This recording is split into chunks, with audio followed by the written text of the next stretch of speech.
Si par exemple, alors, c'est bon. Je ne vais pas demander à un patient de faire un scanner s'il n'a pas les moyens de faire son implantation par la suite.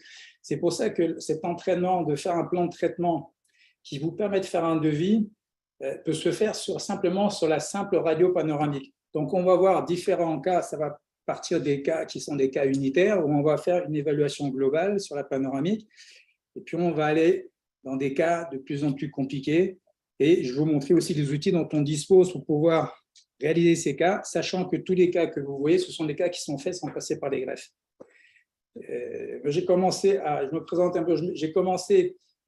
me former avec Gérard Scortesi en 1994. J'ai passé 10 ans auprès de lui pour apprendre justement l'implantologie, c'est-à-dire que moi, je suis parti directement dans les alternatives aux greffes. Après, j'ai commencé à faire de la greffe pour voir ce que c'était, mais je reste aujourd'hui convaincu et plus que pratiquant des interventions, toutes les interventions qui sont faites sans greffe, même dans les cas qui sont les plus complexes, quand on parle d'atrophie osseuse, ou même dans les cas d'atrophie osseuse, on ne peut pas passer avec de la greffe. Et donc, on le verra sur certains cas. À côté de cela, ça fait 3 ans maintenant que j'ai monté ma plateforme de cours en ligne qui s'appelle Alice Doctor. Là, vous voyez le lien qui est en bas à droite, c'est sur HTTPS, vous trouverez mes coordonnées sur Linktree /Philippe Cotten. Et cette plateforme, elle a été mise en place, pourquoi? Elle a été mise en place pour aider les praticiens qui se retrouvent seuls quelquefois quand ils sont face à des cas, et quelquefois ce ne sont pas des cas qui sont complexes, mais quelquefois ils ont peur de se lancer. Et pourquoi je fais ça? Parce que en tant qu'enseignant au diplôme universitaire d'implantologie basale, j'ai vu plusieurs fois des étudiants qui sont venus se former pendant 2 ans, qui sont super excités quand ils voient les implants qu'ils peuvent poser dans des régions qui sont compliquées, comme les ptérygoïdes, comme sous les sinus, avec des plaques.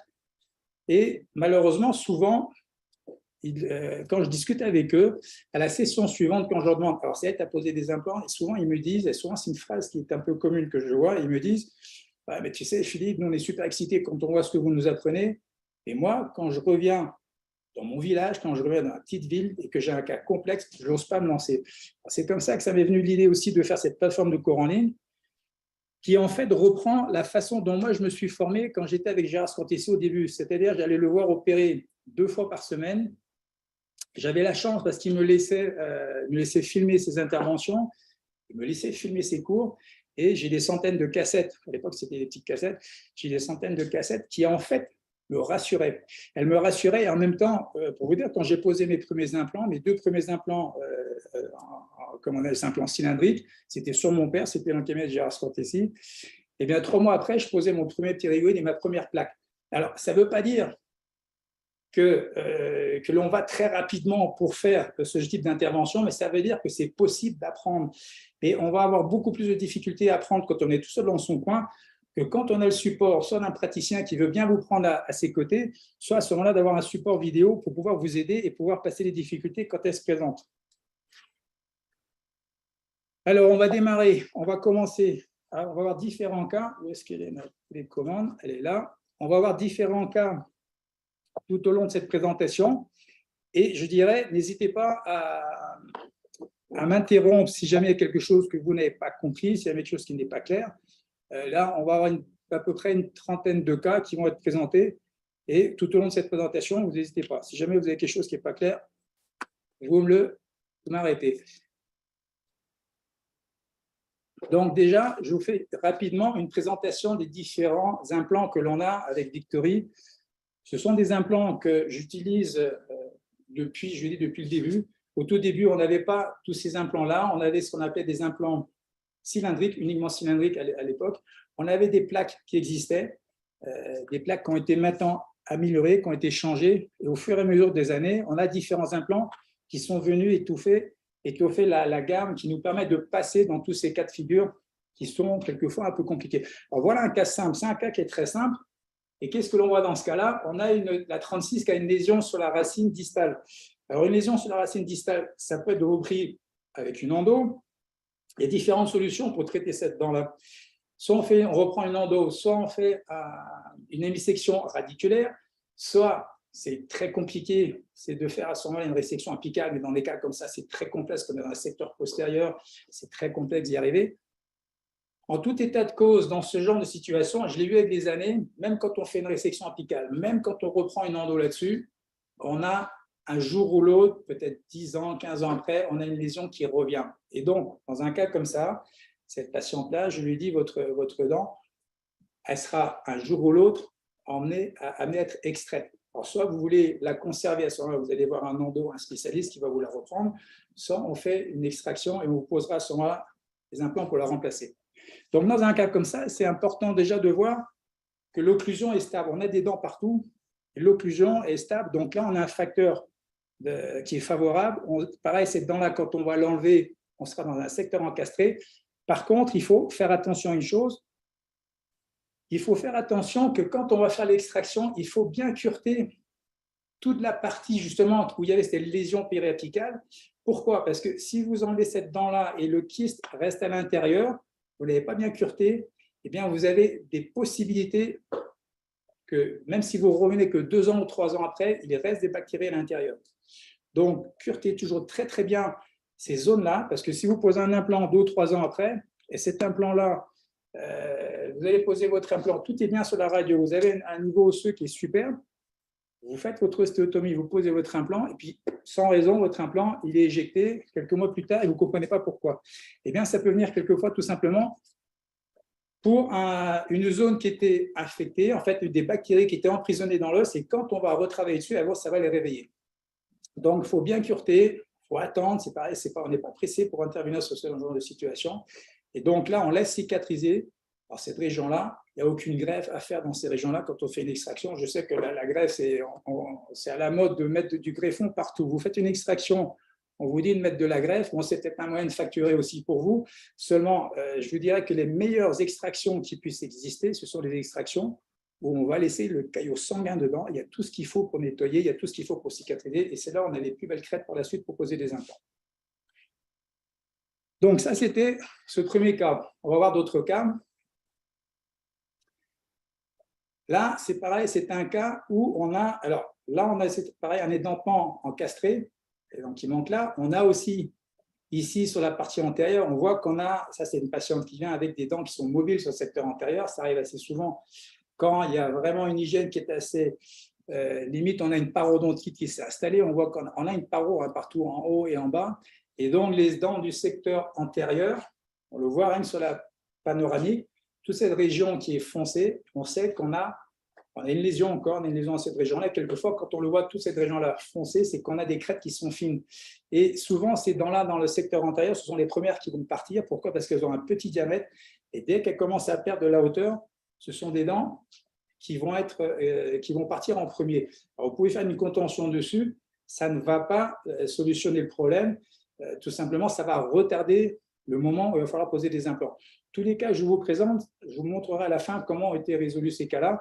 En tout état de cause, dans un cas comme ça, un plan de traitement pour le patient, moi je leur dis en général, c'est les 4 dents antérieures, sauf s'il y a une latérale, la latérale ici, là, car on est peut-être jouable, on peut la garder, mais autrement, les 3 ici, ces 3 dents-là, on les enlève. Bien sûr, ça, c'est un plan de traitement que vous devez évaluer et que vous devez valoriser pour savoir si vous allez vous mettre en danger ou pas. Vous mettre en danger ou pas, ça veut dire quoi? Si dans ce cas-là, vous mettez que 2 implants pour remplacer 3 dents, c'est une prise de risque. Pourquoi c'est une prise de risque? Parce que de chaque côté, ici, vous manque des dents. Et si le patient ou la patiente ne va pas équiper ses côtés postérieurs, il va manger préférentiellement sur cette zone-là.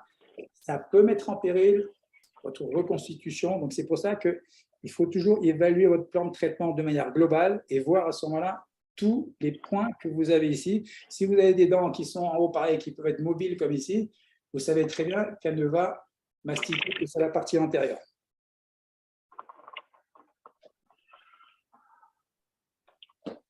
Ça, c'est un cas encastré postérieur, un cas postérieur terminal à la mandibule. Ça, c'est des cas les plus casse-gueule. C'est des cas les plus compliqués à faire. Et il y a des implants courts qui avaient été posés, il y en a qui avaient déjà été perdus. Bon, ils ont fait leur job, hein, ils ont fait leur job pendant quelques temps. Toujours est-il que dans un cas comme ça, quand on se retrouve avec une édentation postérieure terminale, ce sont les cas les plus compliqués. Autre point à prendre en compte, en face ici, on a une enclume. Quand je dis on a une enclume, c'est-à-dire qu'on a une implantation totale avec une armature super rigide. On a quelque chose de super puissant. Et ici en bas, on a quelque chose de puissant pour l'instant, mais là, on voit qu'il y a un problème parodontal. Cette dent-là aussi, elle va à un moment donné, elle va certainement être à extraire. Ça, c'est un plan de traitement global qu'il faut évaluer. Dans un cas comme ça, est-ce que vous allez faire de la greffe? Ici, ça ne prendra jamais. Vous pouvez mettre tous les greffons que vous voudrez, ça ne prendra jamais. Pourquoi? Parce qu'on a un os qui est super corticalisé, on le voit sur la radio. Votre radio, vous l'analysez par les différences de teintes, de gris, de foncé, de blanc, qui vous permettent de savoir, d'avoir une idée. Tout d'abord, comment est l'os? On le voit qu'il est très corticalisé. Après, ça vous donne aussi, on l'a vu, soit on a des lésions, soit à ce moment-là, on a des crêtes qui sont fines. Dans un cas comme ça, on a en plus de ça, on a le canal mandibulaire qui est juste en dessous. Et donc, qu'est-ce qu'on va pouvoir faire comme reconstruction dans ce cas-là? On a une dent aussi, cette patiente-là a un appareil amovible avec un crochet qui vient sur cette dent-là. Et là, on ne le voit pas, mais cette dent-là, elle n'est pas reliée aux bridges, elle n'est pas reliée aux autres dents. Et elle a une mobilité aussi. Donc, tout ça, ce sont des éléments à prendre en compte. Pourquoi? Parce que selon ce que vous allez mettre dans cette région-là, si vous avez une dent qui est fragile à côté, il est préférable de l'intégrer directement dans votre implantation. Pourquoi? Le plan de traitement, c'est vous qui devez le faire, ce n'est pas votre patient qui doit vous imposer. Je sais que le côté économique rentre toujours en ligne de compte la plupart du temps, mais n'allez pas faire de solution économique où vous allez vous mettre en danger parce qu'après, l'addition va être pour vous. Parce que si vous vous cassez la figure, il faut revenir dessus. Et à ce moment-là, tout ce qui est le matériel que vous devez reposer, c'est vous. Le matériel a un certain coût, mais là où ça vous coûte de plus de temps, c'est justement le temps de travail que vous allez faire quand vous allez reprendre ces cas-là.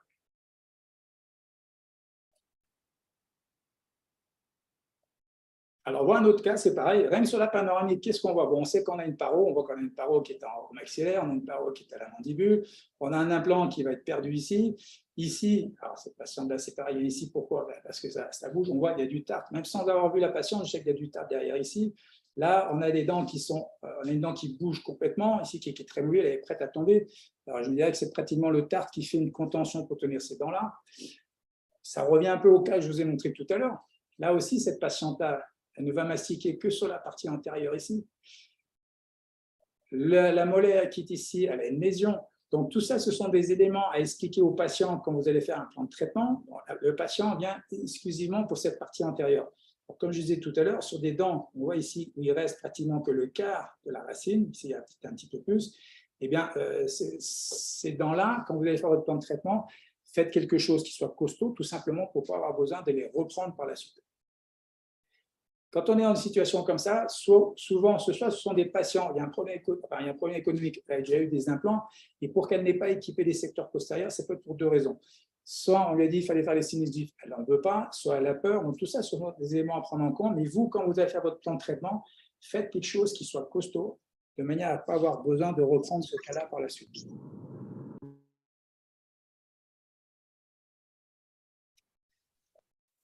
On continue. Un cas comme ça, on a des dents qui ont été extraites, qui ont été perdues depuis longtemps, parce qu'on voit les autres se sont versées. Ici, on a une résection apicale sur cette canine et on a des dents à remplacer ici. Donc, rien que sur cette radio-là, bon, ce n'est pas un cas qui est complexe. Par contre, si on doit mettre des implants sur les côtés ici, on peut avoir à ce moment-là un manque d'espace. Il est peut-être envisageable de penser à faire un traitement orthodontique avant de se lancer dans des implants, ou à ce moment-là, un autre élément aussi qui joue en leur faveur, c'est que si vous avez des composites ou un amalgame ou quelque chose sur le côté, en réduisant cette partie mésiale, vous pouvez récupérer de l'espace. Parce que pensez au moment où vous allez poser votre implant, d'abord vous avez besoin de l'espace, mais ce n'est pas simplement l'espace pour poser l'implant, c'est aussi avoir l'espace par la suite pour faire votre couronne. Donc tout ça, ce sont des éléments à prendre en compte sur le plan de traitement que vous allez faire par la suite pour ces cas-là.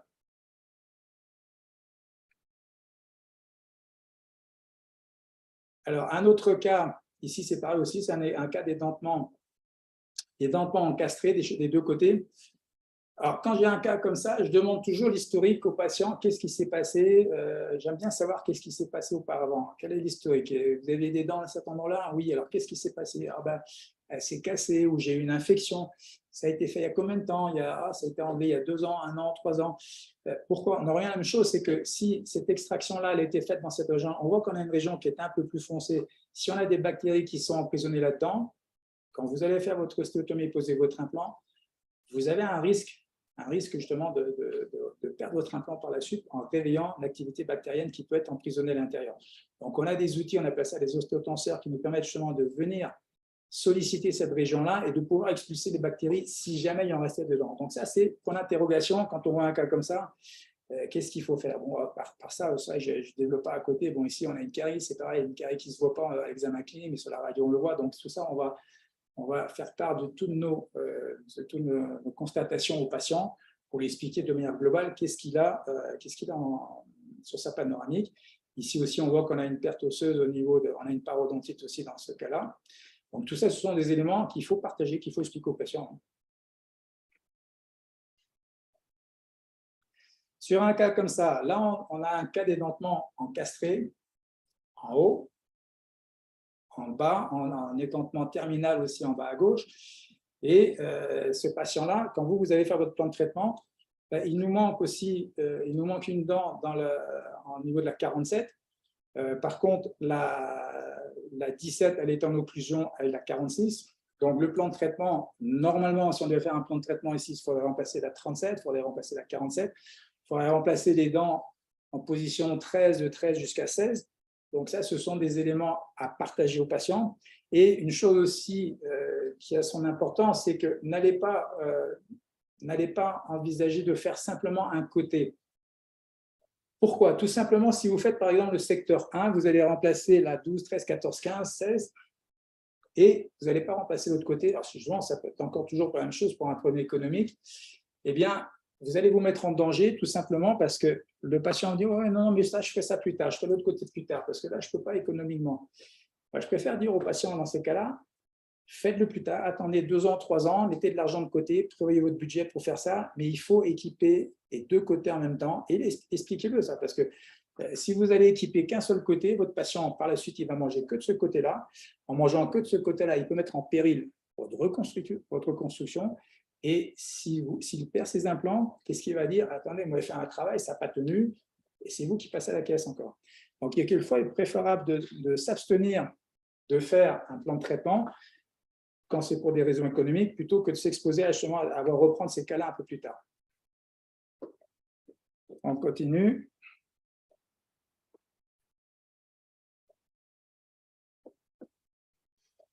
Là, on commence à rentrer dans des cas un peu plus complexes. Ce sont des cas c'est un cas d'implantation totale. Alors, qu'est-ce qui se passe? On voit qu'il nous manque les dents à 46, 47 depuis longtemps. Donc, il y a eu une régression des dents du maxillaire, sur cette région-là. On a une parodontite. Là, il n'est pas question de poser des implants en 46, 47. Vous n'aurez même pas de hauteur pour mettre les couronnes dessus.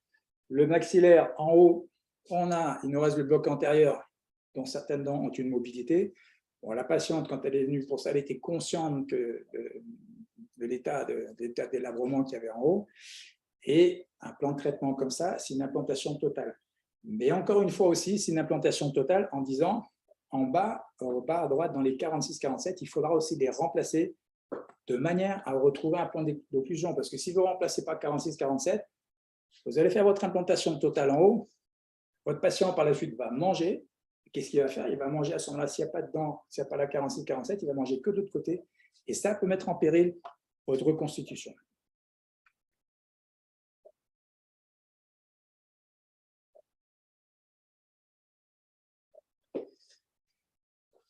Alors, voilà un autre cas aussi qui a son importance. C'est un patient, c'est un avocat d'Algérie, et il est venu me voir. C'est un passionné de foot et il vient souvent au Barça voir les matchs de foot. Et on lui avait posé 2 implants en Algérie sur le devant, et puis après, plus rien derrière, parce qu'il dit on ne sait pas quoi faire. Alors là, c'est pareil, sur un plan de traitement, ne vous engagez pas à faire une implantation. Si quelqu'un vient vous voir en disant je veux remplacer les dents de devant, pourquoi? Parce que là, vous allez directement vous casser la figure. Pourquoi? Là, on revient sur la même chose, c'est qu'on a les dents antérieures sur lesquelles le patient va manger, les 2 implants de devant, déjà, ils bougent. Donc ça, c'est sur des implants qui sont perdus. Un plan de traitement comme ça, c'est extraction, implantation au maxillaire. Mais ce n'est pas tout. C'est que là, encore quelque chose qui va mettre en péril, qui peut mettre en péril la reconstruction au maxillaire, c'est que si vous faites ce genre d'implantation et que vous gardez ces molaires, déjà les molaires, elles sont en contact dans la partie entre la région 1 et la région 4. Les molaires viennent taper sur la gencive. C'est pour ça aussi qu'on voit cette déhiscence osseuse qu'il y a sous le sinus, pas celle du sinus, mais celle de la crête. Pourquoi? Parce qu'elles sont venues en fait détruire cette région-là, parce que ça fait très longtemps qu'il manque des dents. Et de l'autre côté, c'est pareil. Regardez, il y a l'examen de la panoramique, mais en même temps, vous allez valider ça avec l'examen clinique. Cette petite dent qui nous reste en position 27, c'est une dent qui en fait est sollicitée en permanence avec la 37, qui en plus a un gros amalgame dessus. On a très peu de hauteur. Et donc, dans un cas comme ça, j'explique au patient, je dis, écoutez, en haut, on fait une implantation totale, il n'y a pas de souci pour faire une implantation totale. En bas, je dis, vos molaires de chaque côté, je ne les garde pas. Et si votre patient dit non, moi je veux les garder, moi je vous conseille de ne pas y aller, parce que là, vous allez vous casser la figure.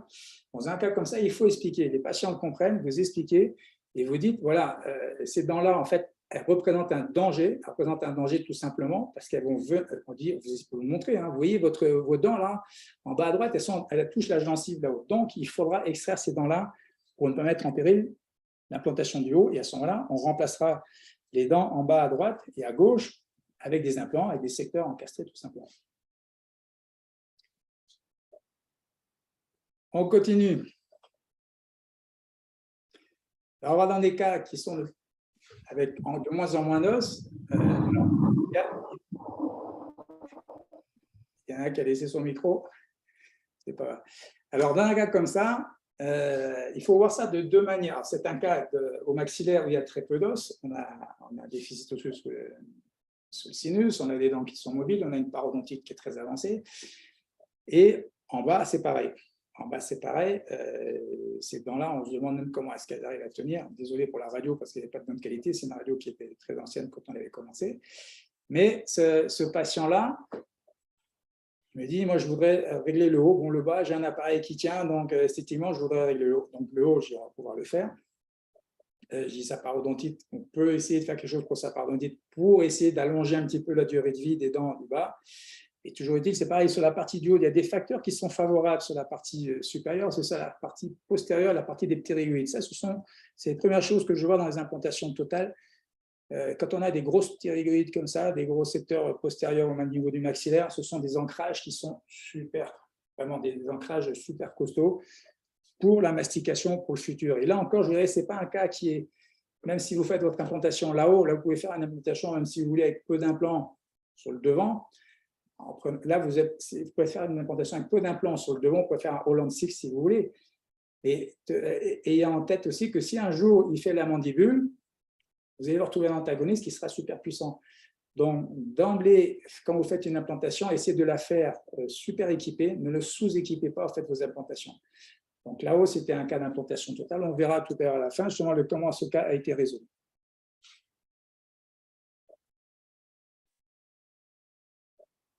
Alors là, on rentre dans des cas de plus en plus difficiles.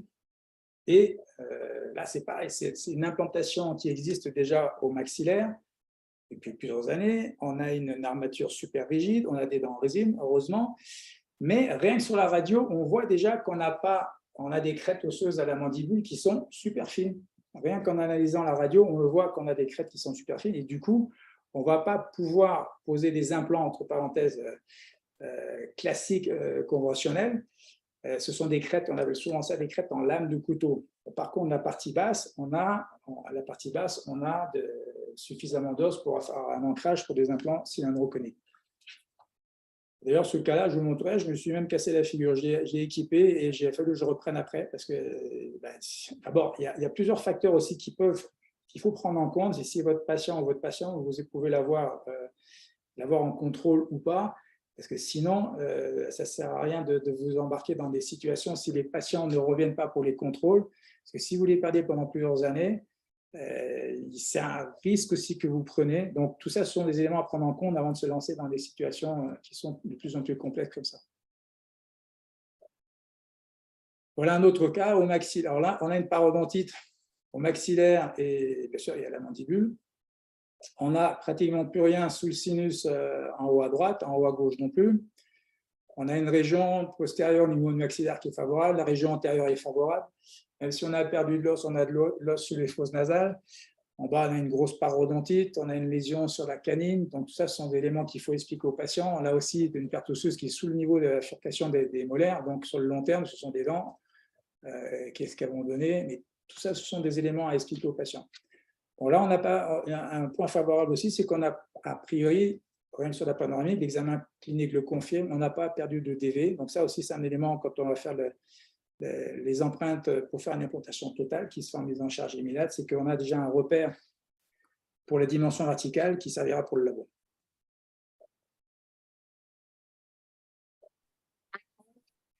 Ça, c'est un autre cas qui est intéressant aussi. C'est un patient que j'avais vu au Mexique en première consultation.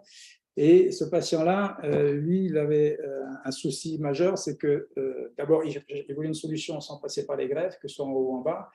C'était un patient, c'est un YouTuber qui a une chaîne avec plusieurs dizaines de milliers de followers et qui était complexé, il avait des appareils amovibles et il était complexé pour parler. Et alors lui ne voulait pas passer par la greffe, mais non seulement lui ne voulait pas passer par la greffe, mais son médecin lui interdisait toute chirurgie implantaire, toute greffe, c'est-à-dire que non, il n'est pas possible que tu fasses de la greffe ni quoi que ce soit. Pourquoi? Ce patient-là était porteur du sida. Il était porteur du sida et donc il était stabilisé au niveau du système immunitaire et il ne voulait surtout pas qu'une intervention puisse déséquilibrer en fait son système de défense immunitaire.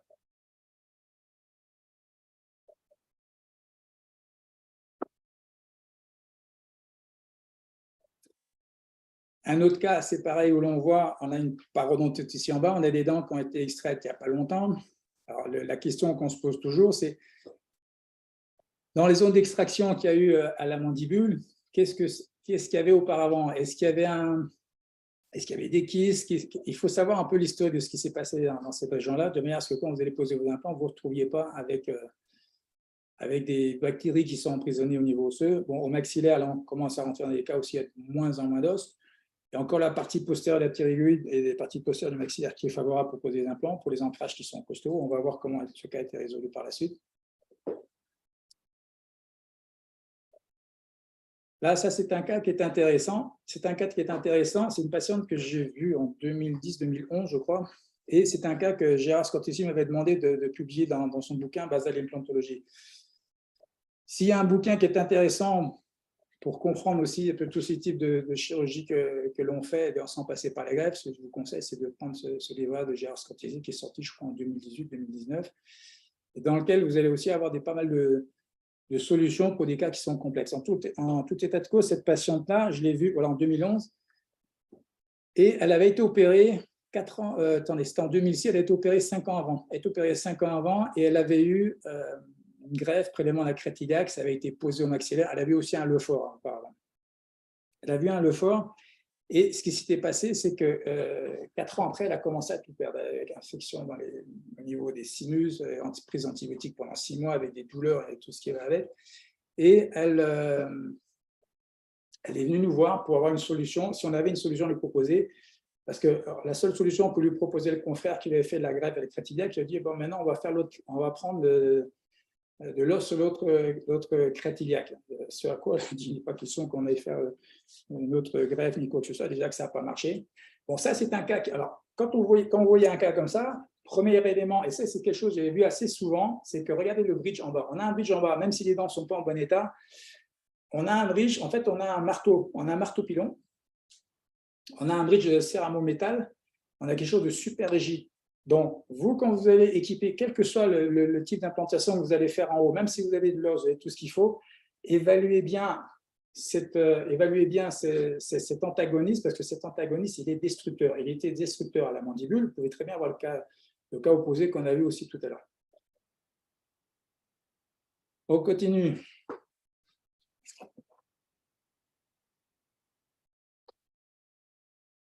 Alors, on est en train de se bloquer là. Pas de questions pour l'instant?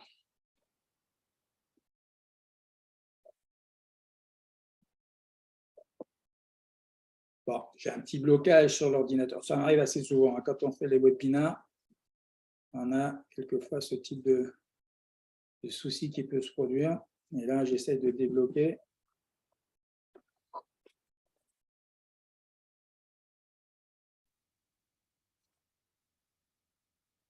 Alors, est-ce que j'arrive à sortir de là? Essayez peut-être d'enlever le partage d'écran, puis de le remettre, ça va peut-être débloquer. Ouais, c'est une bonne idée. Ouais. Alors, où est-ce qu'il est? Même ma souris, je récupère pour là, un problème. Bon, ben c'est bon, c'est revenu. Alors, pourquoi je n'arrive pas? Là, c'est revenu, mais maintenant, où est-ce que j'ai ma souris? Que je puisse vous repartager l'écran. C'est toujours partagé, hein, on voit Ah bien. oui, oui, mais vous avez le truc en plein milieu, non? Non. Non, vous voyez tout? Est-ce que vous voyez Je suis la seule à tout voir, pour moi, c'est bon. vous voyez la panorama? Parce que moi, j'ai là, en fait, ce qui représente le partage d'écran. Bon, c'est pas, je connais la radio. Est-ce qu'on peut arriver à la bouger ça? Alors, je vais essayer de revenir. Voilà, on va revenir dessus. Alors, quand on regarde cette... je l'ai en plein milieu, je ne vois pas exactement ça. Mais ça, c'est un patient que j'avais eu en 2011. Et bon, l'état au niveau du maxillaire n'était pas super, l'état à la mandibule non plus. On lui a fait, si on regarde ce qu'on avait au maxillaire, donc on a les sinus de chaque côté, on a les phonodales, on a des endroits qui sont assez limités. Et ce patient-là, on l'a équipé au niveau du secteur. Là, je reprends là, je fais le déroulement de tout le processus sur ce cas-là. On a fait le maxillaire extraction implantation, on n'a fait que la partie antérieure qui était où il y avait ce déficit osseux au niveau des incisives. Alors, regardez, c'est ce que j'ai mis en rouge aussi, c'est que vous voyez que quand on pose un bridge après en mise en charge immédiate, enfin la mise en charge immédiate, c'est sur 2 jours qu'on le fait. Il faut bien vérifier les vissages. Vous voyez, en fait, il n'était pas vissé à fond. Donc ça, ces vérifications, en 2011, on n'avait pas fait cette vérification et c'est ce qui s'est produit. Donc, on l'a équipé en haut, on l'a équipé en bas. On l'a perdu de vue pendant plusieurs années. On le revoit en 2019.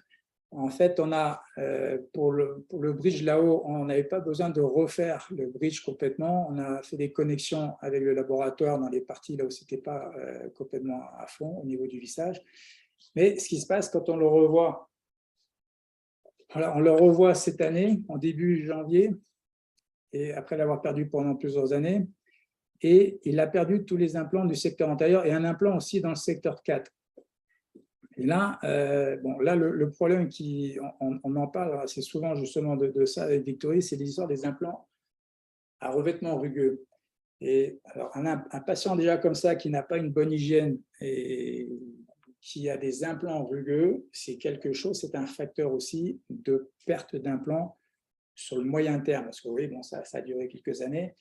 Et ce sont des éléments à prendre en compte, parce que quand je vois le recul que j'ai sur les implants que l'on pose, ce sont des implants lisses, et les premiers que j'ai posés, c'était en 94. On a des périimplantites, on peut avoir des périimplantites aussi, mais on n'a pas des cratérisations qui se produisent comme on le voit là. Donc ça, c'est aussi, là on parle de matériel implantaire du rugueux contre le lisse.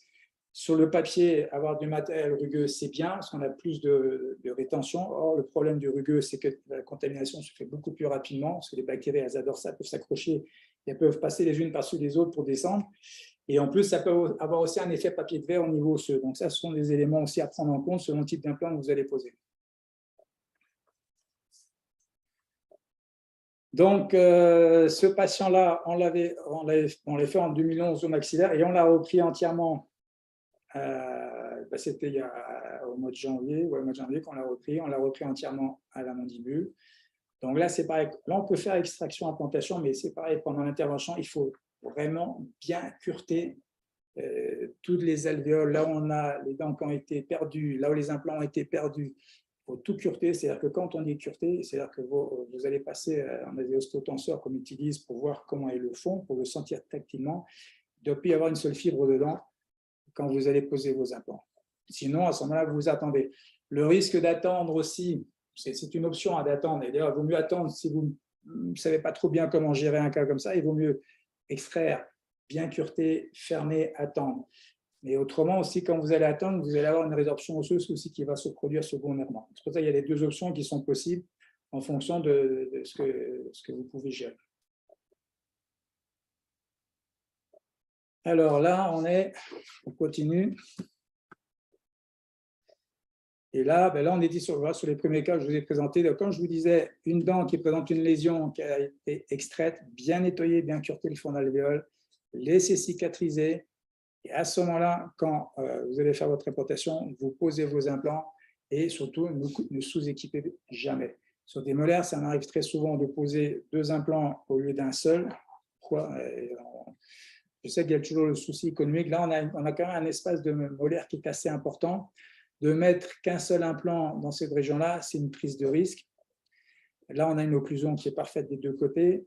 Il ne faut pas oublier que les molaires, elles ont 3 racines en temps normal. Donc, ça, c'est à vous d'évaluer. Si on avait un espace plus restreint, j'aurais peut-être mis aussi. À ce moment-là, on peut mettre qu'un seul implant.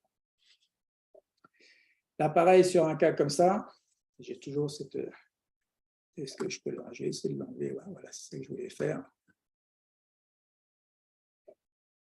Voilà, sur ce cas où on avait cette est-ce que j'ai mon pointeur qui marche là maintenant?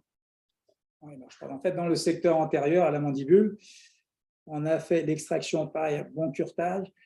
On a mis 3 implants pour remplacer les 4 dents qu'il y avait dans cette région-là. Il faut prévenir le patient aussi qu'il faudra équiper les secteurs latéraux. Là, on a une occlusion qui n'est pas justement à 100%, parce qu'on n'a pas les secteurs molaires qui sont équipés. Donc, prenez ça en compte quand vous faites votre plan de traitement, quand vous faites votre devis, de manière à ce que vous n'allez pas vous exposer à reprendre des traitements par la suite. Quelquefois, lui, il préfère de dire non à un plan de traitement plutôt que s'exposer à reprendre ces cas-là par la suite. Alors, ce cas-là aussi qui était sur le secteur antérieur, où là, on avait des crêtes qui étaient fines, dans ces cas-là, on a aussi des implants. Ça, ce sont des fratex, méga fratex qui sont longs. Et en fait, ce sont des implants au tout à rodant. Donc, sur des crêtes qui sont fines, des crêtes qui sont très fines, c'est vrai que ce cas-là, j'ai fait plusieurs présentations dessus. On a des crêtes qui font entre 2,6 et 3 mm dans la partie supérieure. Or, quand on va poser ces implants-là, on ne fait pas de lambeau complet, on fait un lambeau juste sur la partie cristal. Mais quand on va poser ces implants-là, on pourra faire une expansion cristal. Ce qui nous permet de poser ces implants-là, sans passer par de la greffe encore, parce que si vous greffez en greffe d'apposition sur des secteurs comme ça, c'est pareil, la greffe d'apposition marche très bien, mais on a quand même vu souvent des cas de greffe qui vont se décoller plusieurs années après, ça peut être 10 ans après. Donc, c'est une solution, mais il faut pas oublier que ces implants-là, qui ont été mis au point par Gérard Scott ici, ils existent, et franchement, ce sont des outils qui nous servent tous les jours pour passer des difficultés. Alors, ce cas-là aussi qu'on avait vu, donc là, on avait lésions sur la 24 et la 25, on avait des dents absentes au niveau de la 36 et la 46, et on avait aussi une lésion sur la dent, c'était la canine, c'est là où c'était la 43. Donc, ces dents-là ont été extraites, elles ont été, pareil, les alvéoles ont été soigneusement nettoyées, et vous voyez, dans la région de la 46, là, on avait un espace trop étroit. Et donc là, on n'a posé qu'un seul implant et on a fait une couronne en forme de prémolaire plutôt qu'en forme de molaire. Donc, rien qu'avec votre panoramique initiale, vous savez où vous allez. Vous savez très bien que dans un cas comme ça, on ne pouvait mettre qu'une seule molaire au niveau de la 46, la même chose au niveau de la 36, puisque les autres dents étaient versées. Donc là, vous pouvez déjà faire votre devis sur la base de la panoramique. Voilà un autre cas aussi. Alors, ce cas-là était un peu limite. Bon, sur la 46, j'ai mis qu'un implant. La 36, j'ai mis qu'un implant. C'était un petit peu limite. On aurait presque pu en mettre 2 sur la 36, sauf que la 37 était déjà versée. Donc, on avait un espace prothétique qui était assez réduit. C'est pour ça que j'ai mis qu'un seul implant de ce côté-là. Là, c'était sur ce secteur qu'on a vu tout à l'heure. Et donc, le secteur dans la région 1, où on n'a pas beaucoup de hauteur sous le sinus, c'est pareil, ces implants-là ont été placés sans faire de sinus lift, sans faire de greffe, avec ce qu'on appelle la technique du fractal lift, d'implant lift, c'est-à-dire que c'est l'implant lui-même qui va soulever le plancher du sinus, sans avoir besoin d'ouvrir sans avoir besoin de faire un lift, sans avoir besoin d'ouvrir le sinus. Alors ça, c'est le cas, je vous montrais tout à l'heure, c'est des cas qui sont extrêmement casse-gueule. C'est les cas les plus compliqués à équiper. Donc là, on a la chance, on le voit sur la plaque qui a été posée, qui est au-dessus du canal mandibulaire, que l'on voit tout en fait en bas à gauche. Alors ça, c'est une plaque en forme de croix d'un côté qui permet, on a une crête qui est large, on a une crête très très large, et du coup, cette forme de croix, on peut mettre des vis d'ostéosynthèse de chaque côté, et dans la partie distale, et dans la partie antérieure. Ensuite, l'implant qui a été posé sur le devant, c'est l'implant oblique. C'est un implant oblique, c'est aussi franchement un joker que nous avons sur des cas qui sont complexes comme ça. Donc là, c'est pour ne pas, quand on est proche du trou mentonnier, on place ces implants-là. Ces implants-là ont été placés il y a eu une première chirurgie où ces deux implants-là ont été placés. La dent numéro 43 ou 44, elle qui était mobile, on l'a faite en différé, c'est-à-dire qu'on l'a enlevée aussi par la suite. Toujours est-il que cette chirurgie qui a été faite pour poser la plaque, je n'ai pas greffé avant de poser la plaque, par contre j'ai greffé ensuite. Une fois que la plaque a été posée, et j'ai mis, on ne le voit pas sur la rue, j'avais une autre radio, je mets des vis d'ossosynthèse plus longues qui font effet de piquet de tempe, et par-dessus, je mets du matériau de comblement avec du PRF et recouvert de membrane de PRF. Tout simplement, c'est pour remodeler le support des tissus mucogingivaux. Ensuite, sur la dent numéro 44 a été extraite, et là, on a fait extraction-implantation. On avait laissé la première partie pendant 6 mois cicatrisée, et là, on a fait la pose, on a fait extraction-implantation, on a fait un bridge qui était un planteau porté avec les deux autres implants précédents en sous-occlusion. À aucun moment, je vais faire une mise en occlusion quand je fais une mise en charge immédiate sur un seul implant comme ça. C'est une prise de risque qu'il faut évaluer. C'est-à-dire que ce que je vous montre là, il ne faut pas foncer tête baissée dedans, il ne faut pas se dire je vais faire la même chose. Non, il faut vraiment évaluer tout risque. D'abord, évaluer aussi avec cette patiente-là. Cette patiente-là, je lui dis je vais vous mettre un bridge au niveau esthétique sur ces dents-là. Par contre, il est hors de question, elle est mastiquée, quoi que ce soit, pendant 3 mois. On mangera de l'autre côté. Entre-temps aussi, je l'ai prévenu que sa dent numéro 42, elle présente une lésion et que tôt ou tard, il va falloir aussi s'occuper de cette région-là. Alors voilà ce cas-là, c'est l'un des cas. Voilà, c'est une des indications des disques implants quand on a des crêtes en forme de lame de couteau. Et donc, c'est ce que j'avais fait à cette patiente-là. Par contre, je l'ai perdu de vue aussi pendant quelques temps. Et je dirais que mon plan de traitement a été mal évalué. Il a été mal évalué parce que je n'ai pas pris suffisamment en compte l'antagoniste. Et son maxillaire, qui était ostéo-intégré depuis des années, eh bien, il est venu me détruire cette partie en bas, la partie que j'avais faite, et qui était déjà complexe à réaliser. Et quand je la revois, il y avait déjà un implant qui bougeait, donc on a enlevé. Les autres avaient fait une fibro-intégration. C'est le problème des disques implants, c'est qu'il y a des cas justement où ils font une fibro-intégration s'ils ne sont pas suffisamment, s'ils n'ont pas une fixation primaire au début, et surtout s'ils sont très sollicités par rapport à ce qu'il y a en face. Donc c'est ce qui a fait un peu la mauvaise réputation des disques implants. D'abord, ce sont des implants qui ne sont pas très faciles à poser. Et après, il faut voir les indications. Ça, c'est exactement l'indication où j'aurais jamais dû aller faire des disques implants directement dessus. On a des implants cylindres coniques en face et on a des disques implants en antagoniste à la mandibule. Et donc, il a fallu que je reprenne le cas complètement. Et du coup, on avait des crêtes qui étaient finaux, mais je suis allé me placer. Je suis revenu en solution cylindre conique et je me suis placé à ce moment-là beaucoup plus bas, là où je retrouvais un ancrage.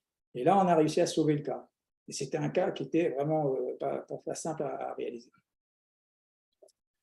Alors ça, c'était le cas que je vous ai montré tout à l'heure. Donc les dents de chaque côté, les molaires qui étaient complètement versées, j'avais prévenu mon patient, j'ai dit celles-là, on ne les gardera pas parce qu'elles vont nous détruire autrement le maxillaire, ce qu'on a en haut. Et les implants ont été posés au maxillaire. Alors dans la région 2, j'ai un implant ptérygoïde et à côté, j'avais de la place. J'ai remis un deuxième implant. C'est un implant cylindre conique, un fractal. L'autre option que j'avais, c'était ça a été réalisé en flapless, cette chirurgie au maxillaire, extraction, implantation en flapless. L'autre option que j'avais, c'était de mettre une plaque sous les sinus, alors que ce soit à gauche ou à droite. Et alors, à gauche comme à droite, les implants, en fait, on a utilisé la technique du fractal lift. en posant ces implants, en vissant ces implants qui sont venus soulever le plancher du sinus.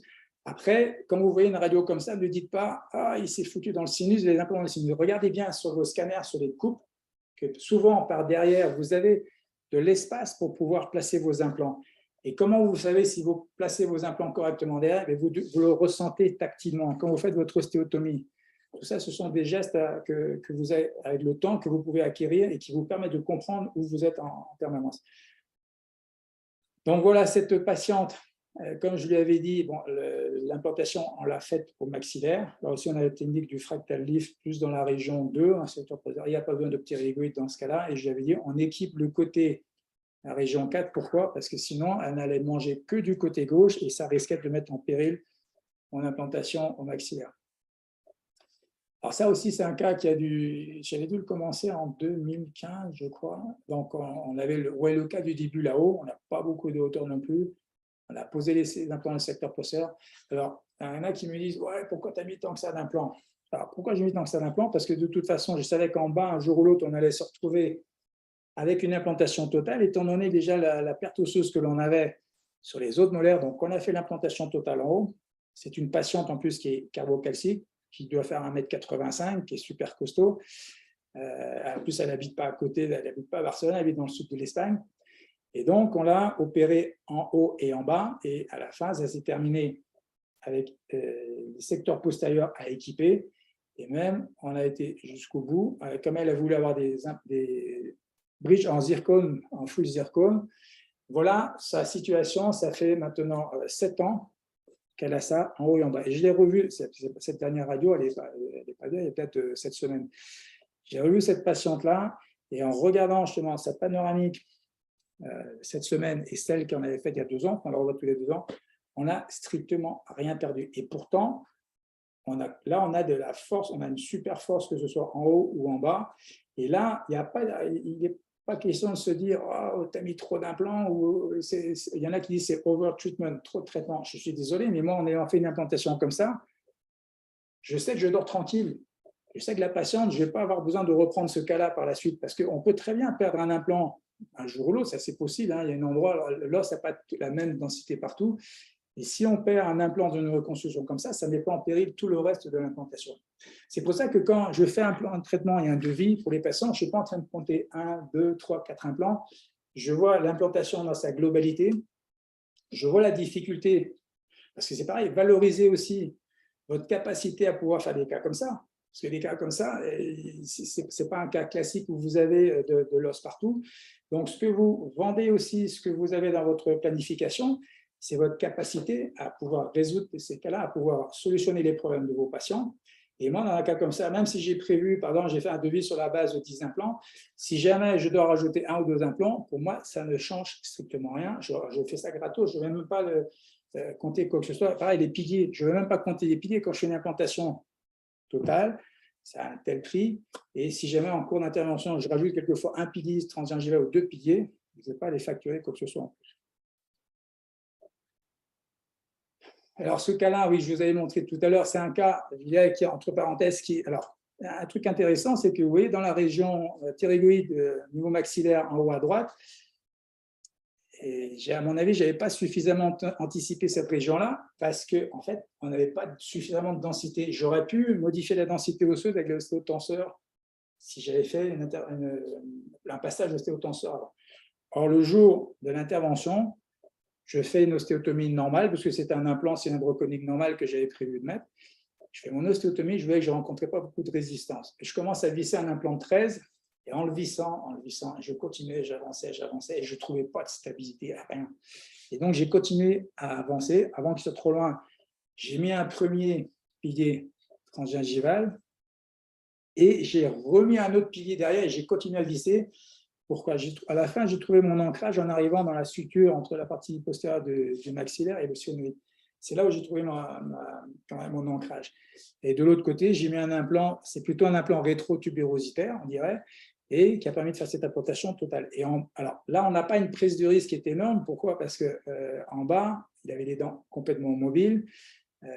Par contre, si vous envisagez de faire une reconstruction comme ça, sachant que le patient veut faire le bas ou qu'il le fera dans 2 ans ou 3 ans, équipé fort d'entrée. Parce que sinon, après, le patient, une fois qu'il a tout est implanté en bimaxillaire, il n'a plus de proprioception et c'est ce qui peut vous faire perdre votre implantation. Alors ça, c'est ce cas-là dont je vous avais parlé, c'est ce patient du Mexique qui justement, son praticien, son immunologue dit hors de question que tu aies des implants, ni de la greffe, enfin de la greffe, on ne s'entend pas, des implants encore moins. Je lui avais expliqué comment on pouvait faire ce type d'intervention de manière à ne pas déstabiliser son système son système immunitaire. Et je lui ai dit, si vous voulez, j'explique à votre médecin, parce que son médecin, il ne comprenait pas ce qu'on pouvait lui faire. Et donc, j'ai pris contact avec son médecin aux États-Unis, j'ai parlé avec lui, et je lui ai expliqué comment on pouvait faire ce type d'intervention en étant le moins invasif possible, et en tous les cas, en ne déstabilisant pas son système de défense immunitaire. Toute cette implantation-là a été faite en flapless, c'est-à-dire qu'on y voit, alors, a été faite en 2 fois. Et il est venu à Barcelone, il est venu 15 jours, on l'a opéré une semaine, je crois que c'était le bas qu'on avait dû commencer, au haut, je ne sais plus, et la semaine suivante, on a fait l'autre partie. Et toute cette implantation-là a été faite en flapless, c'est-à-dire pas d'incision, pas de lambeau, pas de suture. Effet post-op, c'était quasi 0. Et ce patient-là, maintenant, lui, ça fait depuis, je crois que ça fait une dizaine d'années qu'on l'a opéré. Et il est passé de son état, justement, avec son appareil amovible qu'il avait en haut et en bas à gauche, c'est pareil, il voulait à la fin aussi les prothèses finales en zircone, en full zircone. Alors ça, c'est le blanc, un peu, on appelle ça le blanc lavabo, mais ça, c'est un peu les Américains, ils veulent tous du blanc, plus blanc que blanc. Et j'avais même un doute à un moment donné, quand j'avais revu lors des contrôles, je dis, il y a un implant que je vais perdre. Je pensais qu'on allait perdre l'implant qui était en position 47, on dirait. Et en fait, non, en démontant le bridge, ce n'est pas celui-là que j'ai perdu, c'était l'implant qui était plus en position 46-45, mais ça n'a pas remis en péril tout le reste de l'implantation. Et toujours est-il que cette différence, encore, voilà, cette différence de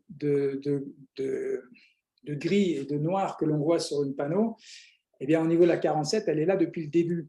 Et cette différence de densité, pour vous faire attention, quand on voit même une panoramique avec des implants qui ont déjà été posés par des confrères ou des consoeurs, quand on voit une image à radio foncée autour d'un implant, ça ne veut pas dire systématiquement que l'implant est perdu. Et enfin, on va terminer sur ce cas-là. Donc, c'est ce cas-là qui a été publié dans le livre de Gérard Stantessi.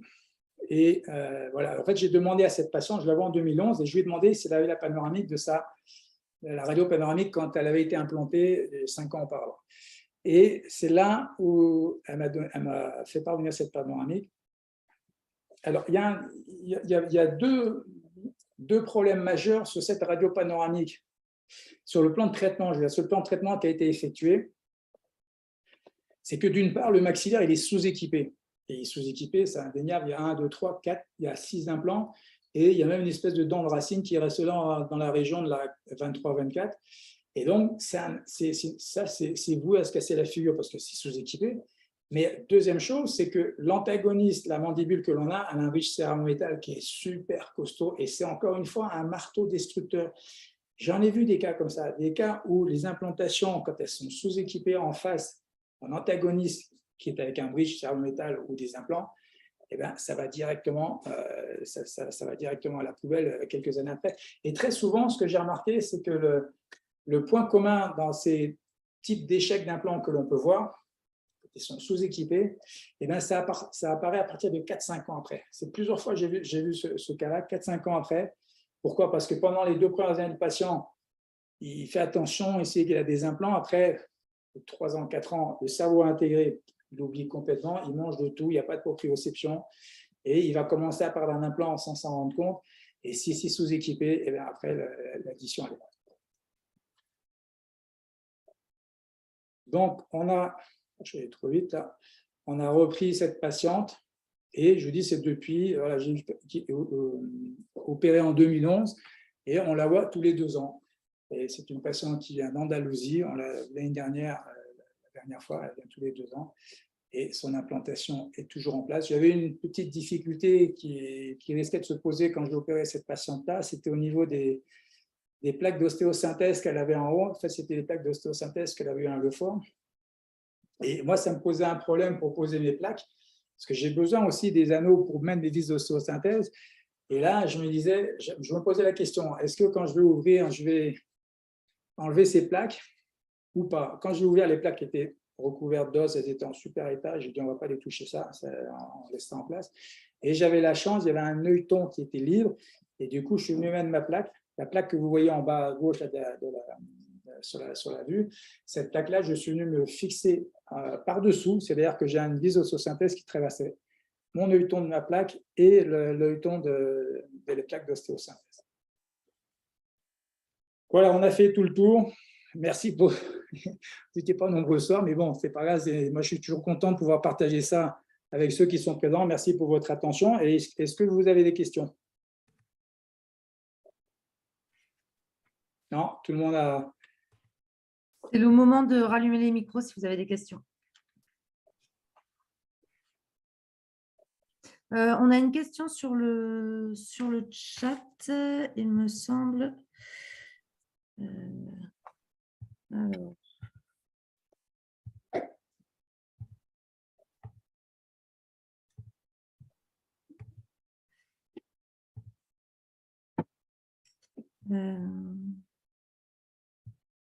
C'était bridge dento implanto porté, point d'interrogation. Donc, je pense que c'est peut-être par rapport à un cas précis.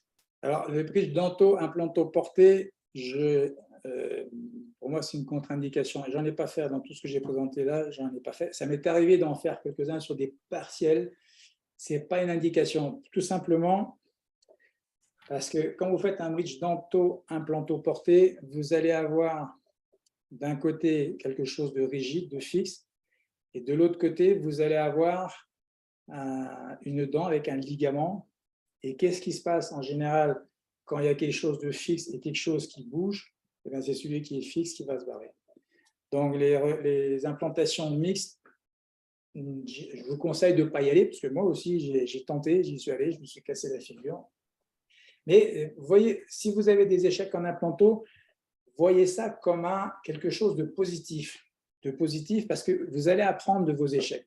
Dites-vous bien qu'il n'y a aucun implantologue au monde qui n'a jamais eu d'échec. S'il y en a qui vous disent que tout va bien tout le temps, ce sont des menteurs, c'est pas autre chose. On a tous des échecs, ça peut être des petits, ça peut être des grands, ça peut être par manque d'anticipation, ça peut être sous-équipé, ça peut être pour différents facteurs.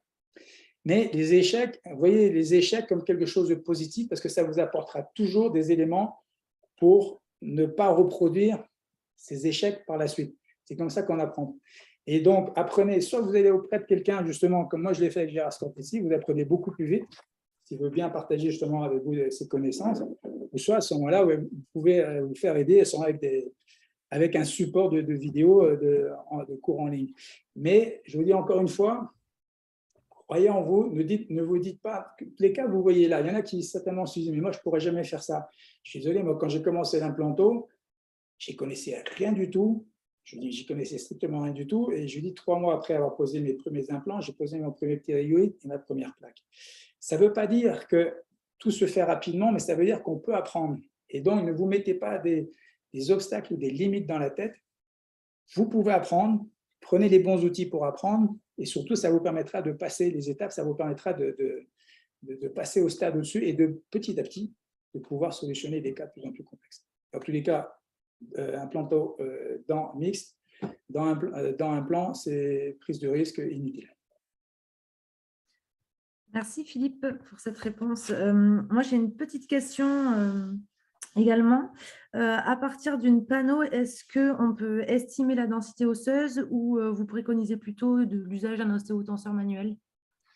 Alors, je dirais, moi, l'ostéotenseur, je l'utilise en permanence. Alors, la radio nous donne déjà… Alors, là, vous voyez sur cette radio, quand on voit la région de la 43-44, alors après, il ne faut pas oublier qu'on peut avoir des artefacts de radio. Les radios ne sont pas fiables à 100%, mais on a déjà une idée là-dessus. Donc là, on sait dans une région comme ça, quand je vois ça, il y a 2 possibilités. Soit on a des crêtes qui sont plus fines, soit à ce moment-là, on a un os de moindre densité. Alors ensuite, si vous faites votre plan de traitement, votre patient dit OK pour votre plan de traitement. Donc c'est là que commence le traitement. Donc là, il y a un scanner qui va être fait. Les ostéotenseurs, moi je les utilise, mais quotidiennement, tous les jours, et je vais sonder à chaque fois. Je vais regarder comment c'est sur le scanner. Quelquefois, quand je vois sur le scanner, c'est du D1 directement, je laisse tomber, hein, c'est pas la même. Quelquefois, sur une panoramique, là, dans la partie inférieure de la mandibule, c'est souvent là, on a l'osotype T1. Là, on sait que ostéotenseur, il n'y a pas besoin d'améliorer la densité osseuse. Par contre, ça peut être aussi un inconvénient, c'est que quand on se retrouve avec une mandibule qui a un os de type T1, on va avoir les mêmes difficultés pour poser les implants, pour avoir une stabilité. Pourquoi? Parce qu'on va faire notre ostéotomie. D'abord, on risque de chauffer. Et deuxièmement, on risque de ne pas avoir de stabilité sur les spires qui vont accrocher les parois. Donc, c'est là aussi l'indication des ostéotenseurs, mais dans ce cas-là, les ostéotenseurs rotatifs. Mais les ostéotenseurs qu'a mis au point justement Gérard Scotesi et le professeur Binderman et le professeur Patrick Philippe, c'est vraiment des outils formidables parce que, bon, moi je dis, c'est toujours le prolongement de mes doigts. Là, c'est quand je disais tout à l'heure, ou pureté, quand il y a des kystes pour que tout soit bien propre, c'est l'ostéotenseur que je vais venir sonder en fait, dans le fond de l'alvéole qui va me dire, OK, c'est bon, il n'y a plus de fibres, tout est propre et tu peux faire ton ostéotomie et poser ton implant. OK, c'est très clair, merci. J'en ai une deuxième. On a vu des panneaux avec des disques et des plaques, pardon. J'ai plusieurs de mes praticiens qui me demandent justement dans quel cas on préconise plus un disque ou plus une plaque. Alors, je suis très clair là-dessus, c'est que avant, moi, quand j'ai démarré, on avait les disques implants. Dans les cas où on n'avait pas suffisamment de hauteur sous les sinus, on a eu les premières plaques. Les premières plaques que j'ai posées, il n'y avait même pas de ton. Donc, on a vraiment commencé, c'était la base de tout. Et je dirais que alors, pour moi, la plaque a une meilleure assise. Pourquoi? Parce qu'on va pouvoir se fixer de chaque côté avec des œilletons, avec des vis ostéosynthèse. Quand un disque implant, le disque implant a son indication aussi dans des cas bien particuliers. Par exemple, sur un secteur postérieur à la mandibule, c'est vrai, je ne peux pas mettre toutes les radios que j'ai non plus, mais le disque implant unitaire, quelquefois, il vient en partie postérieure. En partie postérieure, par exemple, en appui, quand on a un os qui est assez corticalisé, quand on n'a pas suffisamment de hauteur au-dessus du nerf alvéolaire inférieur, on peut utiliser un simple disque. On va faire une ostéotomie latérale, on va venir l'impacter. C'est un implant qui va avoir un ancrage super, super important derrière. Il faut qu'il soit bien aussi soutenu par les implants qui sont devant, parce que les plaques, là je parle de la mandibule, après je vais parler du maxillaire, les plaques, il y a certains cas à la mandibule où on ne peut pas les placer parce qu'on a des crêtes quelquefois qui sont pointues, je dirais, qui ne sont pas suffisamment planes. Si les crêtes sont planes et qu'on a la longueur, on peut mettre une plaque. Donc là, dans les crêtes qui sont justement plus fines, parce qu'on a tous les cas de figure plus fines dans les secteurs postérieurs de la mandibule, on peut mettre un disque implant. Ensuite, au maxillaire, sous les sinus, moi je dirais d'emblée, là on voit il y a des plaques de chaque côté, même si on avait 3 ou 4 mm d'os dans ces régions-là, je mets une plaque quand même, parce que l'os au maxillaire est moins dense que l'os de la mandibule.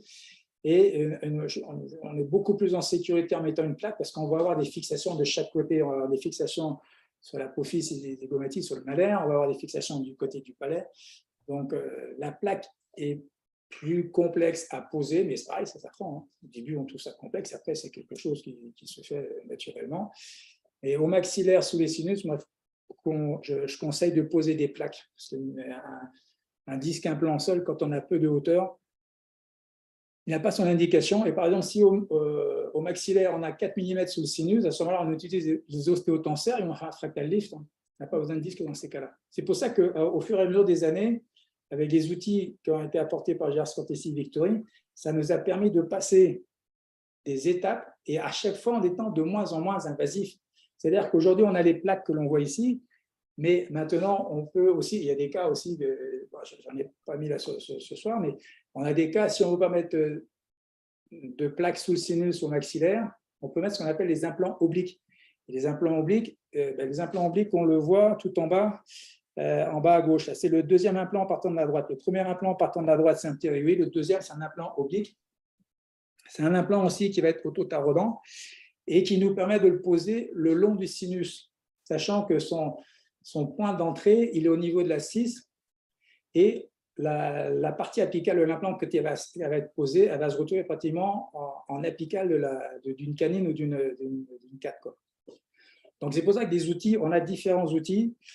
Le disque, je veux dire que j'en pose vraiment très peu maintenant parce qu'on a d'autres outils et qui sont plus simples à manipuler.